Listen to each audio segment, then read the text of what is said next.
this is Lisa with Holland Designs Crochet. Today I'd like to share with you a new bookmark design. So this is what one side of the bookmark looks like. It has quite a nice lovely texture. And the opposite side is slightly different, has a bit more of a raised shell type texture. So both of those are quite pretty. And I have used this soft cotton for my sample, Milford Soft 3-ply. And I used a 2mm size 4 metal hook.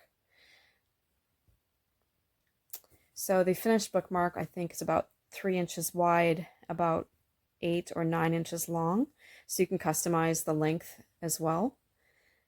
And I also stiffened it. Basically what I use for my stiffening is I do a dry shampoo, so I just spray both sides with a dry shampoo.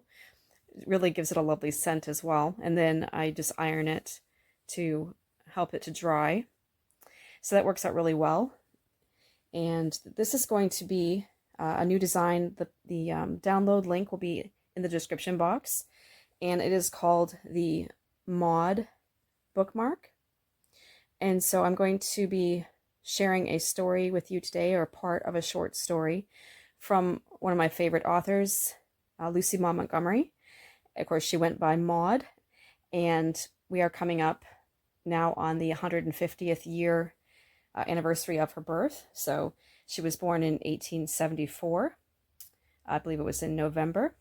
And there's quite a few what they call nod to Maud type of activities and events going on this year, because she is such a popular and beloved author. Of course, she wrote Anne of Green Gables and many other very famous stories and short stories. So I'm going to share a portion of a short story with you today, one of my favorites that she wrote, and it is also related to crafting. So I will share that with you in a moment.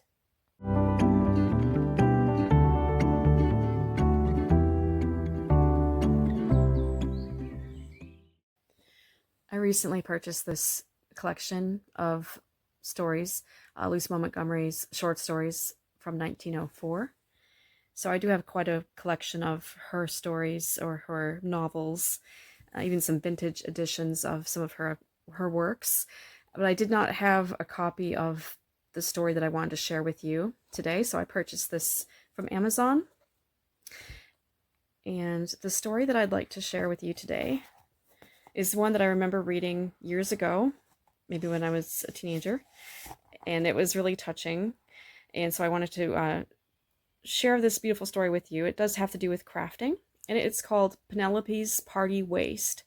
Now, I did not know what a party waist was, so I had looked up the definition online. And for those of you who are more into sewing or know more about clothing, you would know that it's more of an old-time blouse or vest that women would wear. So that would go with a skirt. So more of a vintage style.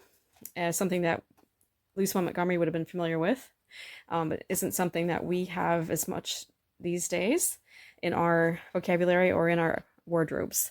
So a party waist would be basically a woman's vest that she would wear with a dress, with a skirt, as an ensemble, sort of a two-piece ensemble. And this bookmark is doing a great job keeping my place. So I'll read part of this to you. And if you want to read all of her stories, you can check out this book. I also put a link to this in the description box. Penelope's Party Waist by Maud Montgomery. "It's perfectly horrid to be so poor," grumbled Penelope. Penelope did not often grumble, but just now, as she sat tapping with one pink-tipped finger her invitation to Blanche Anderson's party, she felt that grumbling was the only relief she had. Penelope was 17, and when one is 17 and cannot go to a party because one hasn't a suitable dress to wear, the world is very apt to seem a howling wilderness. "I wish I could think of some way to get you a new waist," said Doris, with what these sisters called the poverty pucker coming in the center of her pretty forehead. "If your black skirt were sponged and pressed and rehung, It would do very well." Penelope saw the poverty pucker and immediately repented with all her impetuous heart, having grumbled. That pucker came often enough without being brought there by extra worries. "Well, there is no use sitting here sighing for the unattainable," she said, jumping up briskly. "I'd better be putting my gray matter into that algebra instead of wasting it plotting for a party dress that I certainly can't get. It's a sad thing for a body to lack brains when she wants to be a teacher, isn't it? If I could only absorb algebra and history as I can music, what a blessing it would be. Come now, Doris, dear, smooth that pucker out. Next year I shall be earning a princely salary, which we can squander on party gowns at will, if people haven't given up inviting us by that time, in sheer despair of ever being able to conquer our exclusiveness." Penelope went off to her detested algebra with a laugh, but the pucker did not go out of Doris's forehead. She wanted Penelope to go to that party. "Penelope has studied so hard all winter, and she hasn't gone anywhere," thought the older sister wistfully. "She is getting discouraged over those examinations, and she needs just a good, jolly time to hearten her up. If it could only be managed." But Doris did not see how it could. It took every cent of her small salary as typewriter in an uptown office to run their tiny establishment and keep Penelope in school dresses and books. Indeed, she could not have done even that much if they had not owned their little cottage. Next year it would be easier if Penelope got through her examinations successfully, but just now there was absolutely not a spare penny. "It is hard to be poor. We are a pair of misfits," said Doris, with a patient little smile, thinking of Penelope's uncultivated talent for music and her own housewifely gifts, which had small chance of flowering out in her business life. Doris dreamed of pretty dresses all that night and thought about them all the next day. So it must be confessed, did Penelope, though she would not have admitted it for the world. When Doris reached home the next evening, she found Penelope hovering over a bulky parcel on the sitting-room table. "I'm so glad you've come," she said with an exaggerated gasp of relief. "I really don't think my curiosity could have borne the strain for another 5 minutes. The expressman brought this parcel an hour ago, and there's a letter for you from Aunt Adela on the clock shelf, and I think they belong to each other. Hurry up and find out, Dory, darling. What if it should be a present of some sort or other?" "I suppose it can't be anything else," smiled Doris. She knew that Penelope had started out to say a new dress. She cut the strings and removed the wrappings. Both girls stared. "It is, it isn't, yes it is, Doris Hunter, I believe it is an old quilt." Doris unfolded the odd present with a queer feeling of disappointment. She did not know just what she had expected the package to contain, but certainly not this. She laughed a little shakily. "Well, we can't say after this that Aunt Adela never gave us anything," she said, when she had opened her letter. "Listen, Penelope. My dear Doris, I have decided to give up housekeeping and go out west to live with Robert, so I'm disposing of such of the family heirlooms as I do not wish to take with me.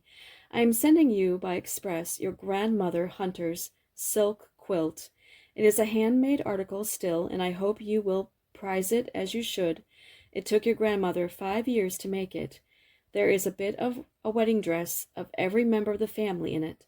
Love to Penelope and yourself. Your affectionate Aunt, Adela Hunter." "I don't see its beauty," said Penelope with a grimace. "It may have been pretty once, but it is all faded now. It is a monument of patience, though. The pattern is what they call little thousands, isn't it?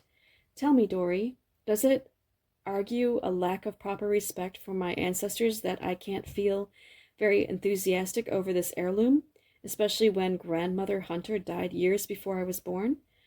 "It was very kind of Aunt Adela to send it," said Doris dutifully.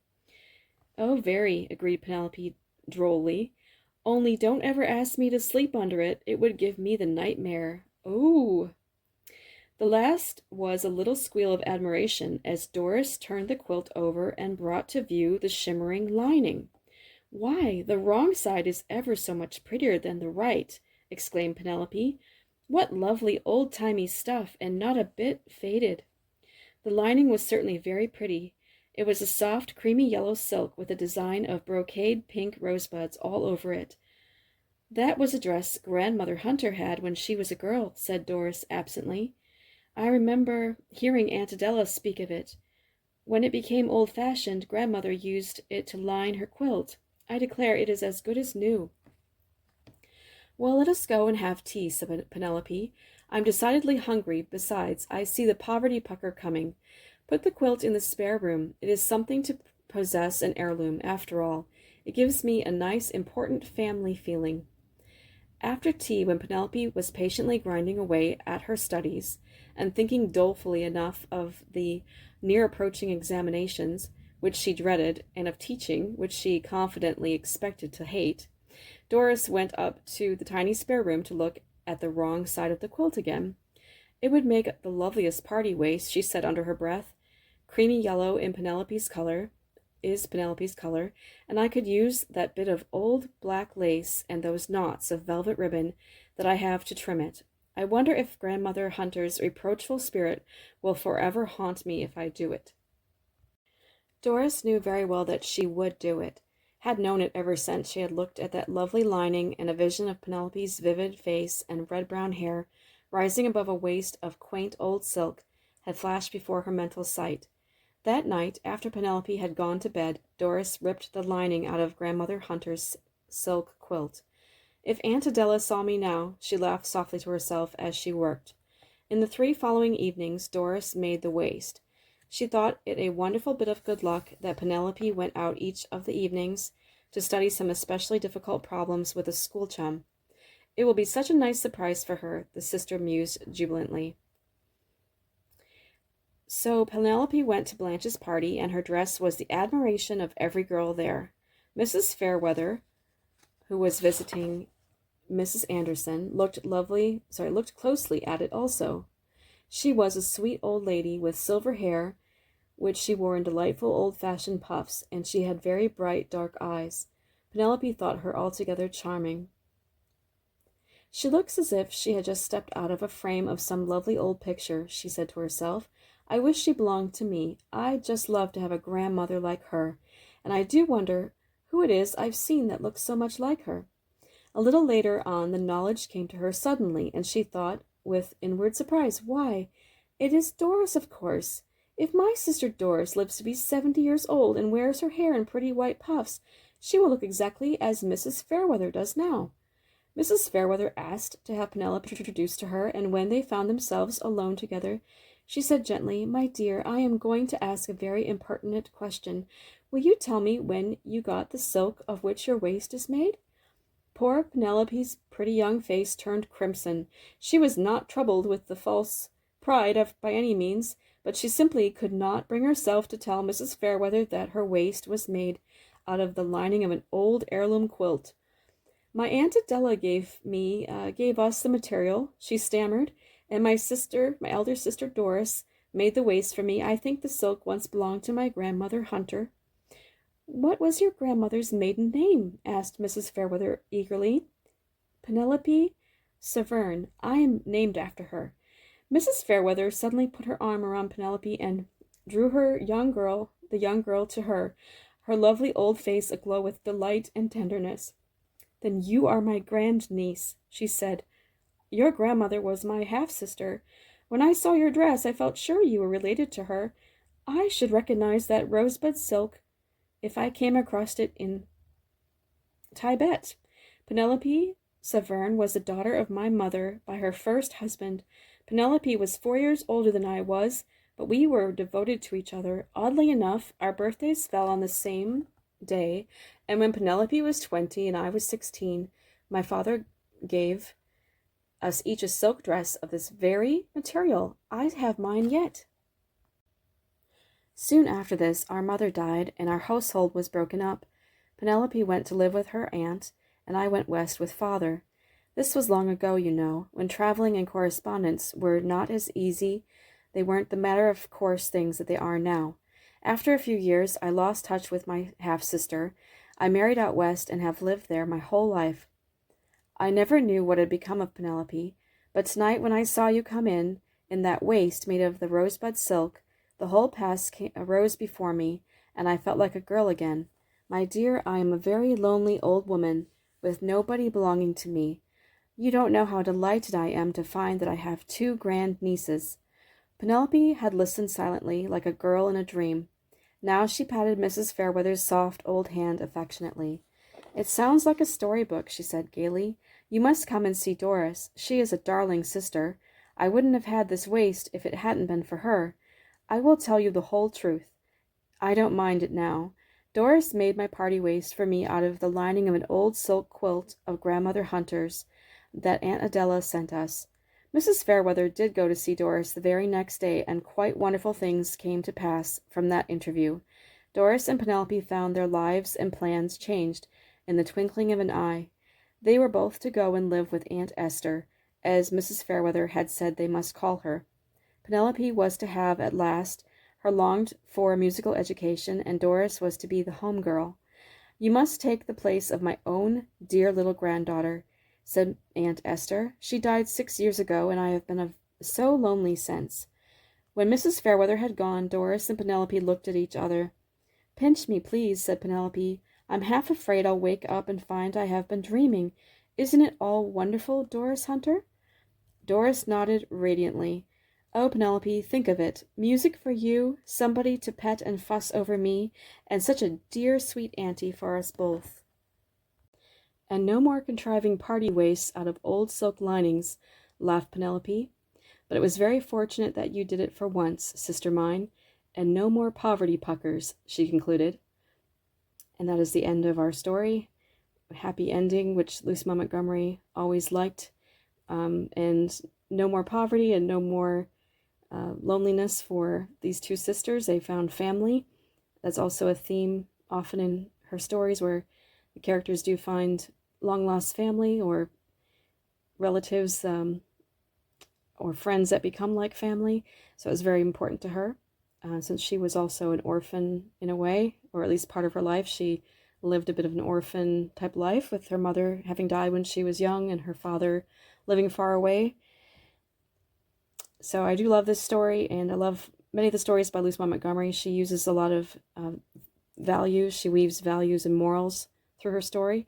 So for this one, we have the values of thrift and resourcefulness and self-sacrifice, being willing to make something for someone else. Those are really, really good virtues. And of course, this is perhaps in a modern term, it's an upcycling story, recycling, upcycling. So I do love this story. I hope that you enjoyed listening to it. I hope you enjoy this new bookmark pattern as well. And happy stitching and happy reading if you are also a fan of the works of Lucy Maud Montgomery.